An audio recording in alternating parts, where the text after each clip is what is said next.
Welcome back. I'm still reading text on the speed limit increase here. This has been a lot of fun. Tom Mulcair is standing by. Our feature is brought to you by the good folks over at Guaranteed Industries. Cooling, heating, doesn't matter. They take care of both.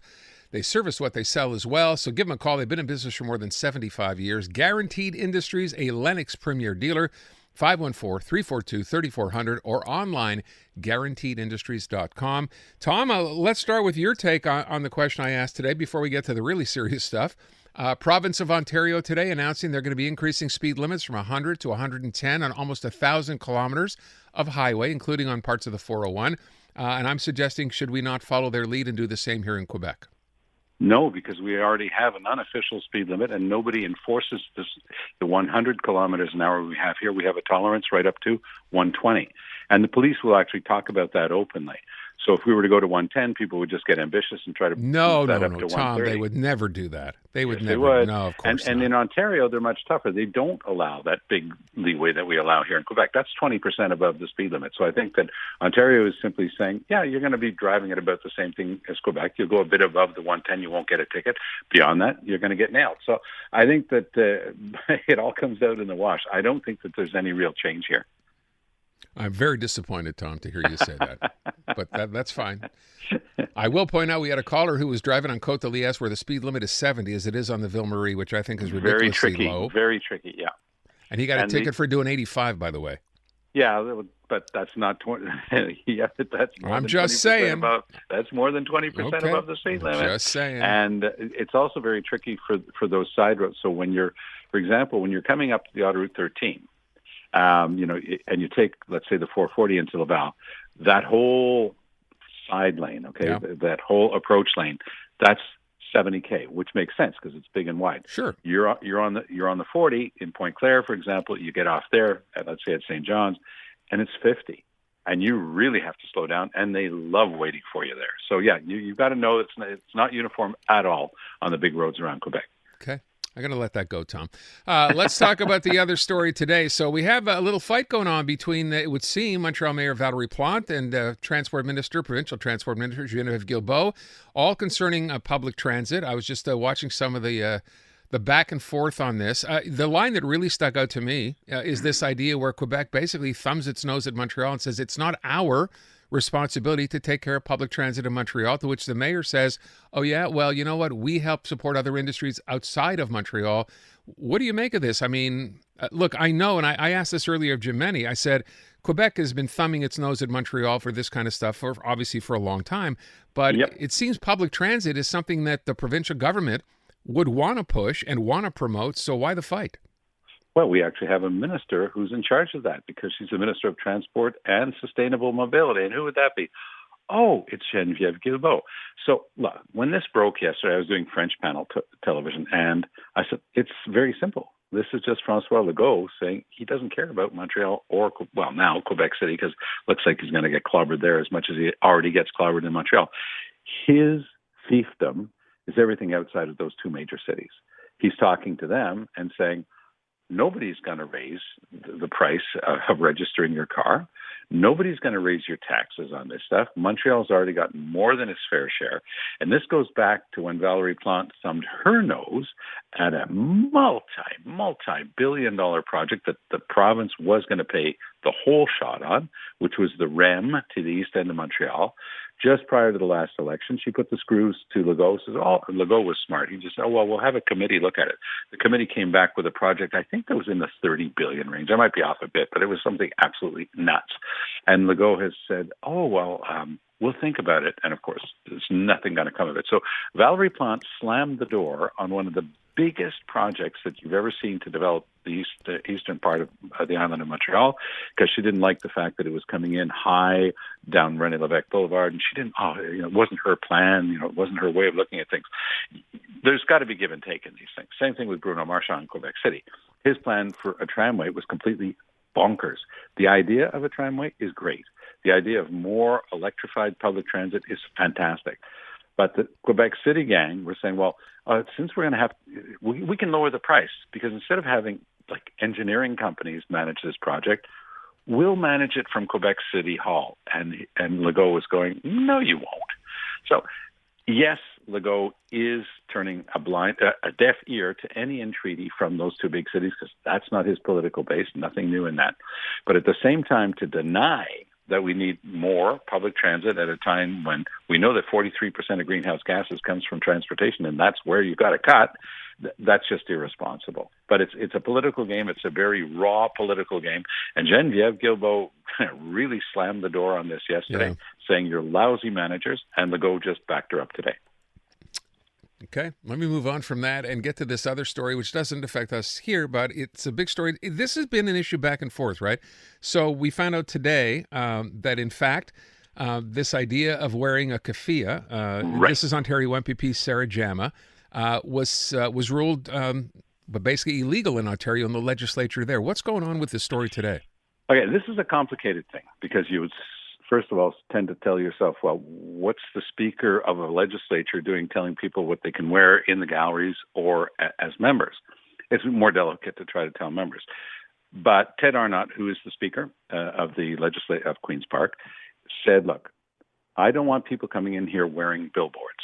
Essentially, I remember we got very upset back in the day when I was in Ottawa, because the speaker then said, no, we're having a big debate about LGBTQ issues, but no, people are not coming in sporting rainbow T-shirts. Right. We're not going to do that, because this is a solemn place. It's supposed to be a serious place where we can contemplate these things and have good debates, but we're not going to start letting people wearing stuff that sides with one corner or the other of this debate. This is what the speaker, Ted Arnott, was trying to do. But it's interesting that all the party leaders, like Doug Ford, is saying, no, you should be allowed to wear it. But the speaker is the speaker. The speaker is supreme in applying the rules that are put there by the members of the legislature. If they want to change that rule, they can. But for now, his reading of the rules is you're not allowed to demonstrate. So we all remember Ontario MPP Sarah Jama. She's the one who was booted out of the NDP caucus for her she just had her own stuff. She wasn't going to listen to any party discipline, mostly on the issue of Israel-Palestine. So here, she came in wearing it today. Arnott said, okay, you're gone, but she wouldn't leave. And I think he very wisely decided that he could have used the sergeant at arms to have her removed, but you would have just been playing her game. She, of course, wants that attention. She's already getting all the attention she could possibly hope for by wearing it and by being told she can't. I'd be very surprised, though, if tomorrow, if they're sitting, I don't know if they sit on Fridays in Toronto, but if they are sitting, I'd be very surprised that Arnott would let her in. So he's going to have to do it in such a way that it doesn't become something that could be filmed and put on. You can be sure that Jama would show up with a bunch of staff that have their cell phones and stuff like that, hoping to have this Andy Warhol moment where everybody says, "Oh, this is terrible." She's being attacked for expressing her point of view. But if you break that down, if you don't have the ability to keep some semblance of order and decorum and rules in your house, in your legislature, then the whole thing falls apart.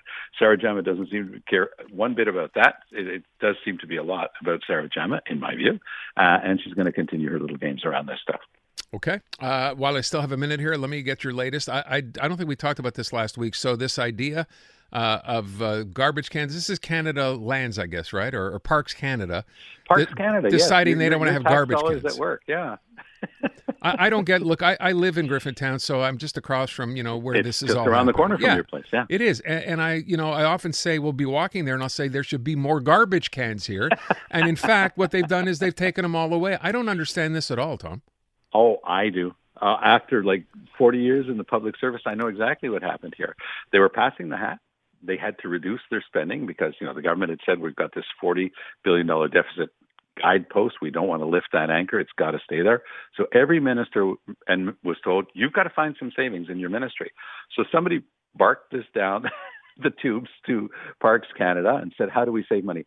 Aaron, it is an absolutely hilarious parody of public administration under Justin Trudeau's government. It is amazing. So here's what happens. They actually, in their press release, which everybody should read, this is my article, it's on the website of CTV if people want to find it, because I quote exactly from their what they put out. It is a masterwork of political obfuscation. It is pure bureaucratese, and it goes something like this. Well, we understand that some people are not very happy about this, but it's a pilot project, and then we're going to do an assessment. So they've got people around a table. They're all there to do a pilot project and an assessment, and I guess maybe McKinsey will get a multi-million-dollar contract to study the thing. And the one thing that they are supposed to do is to keep parks, like that is a federal park along the Lachine Canal, keep parks clean, safe, no garbage around. All the people who live in the area have got bags of poop on their lawn because people don't know where to throw the poop that they were kind enough to put in a bag for their dogs, but then they throw it on people's lawns.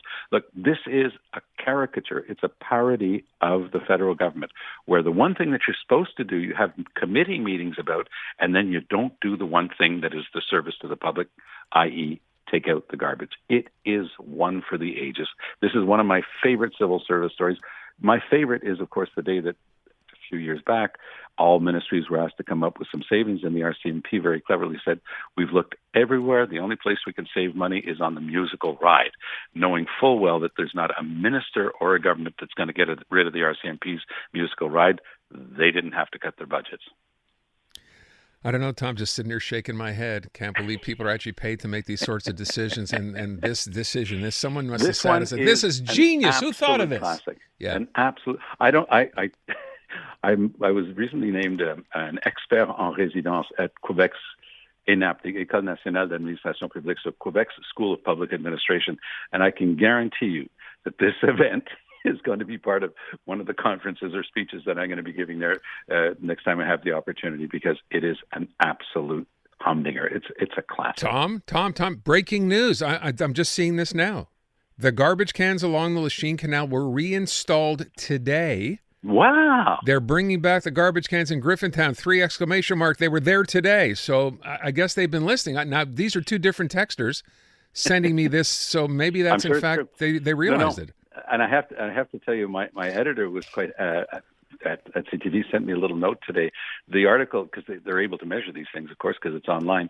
The article had been read by well over 200,000 people, so maybe the message started getting through. There you go. Maybe, because apparently the garbage cans are back. I love it. This is what we're getting excited about. All right, Tom, thank you. Breaking news, yeah. Thanks, Tom. Tom is back tomorrow morning with Andrew Carter at about 7:40.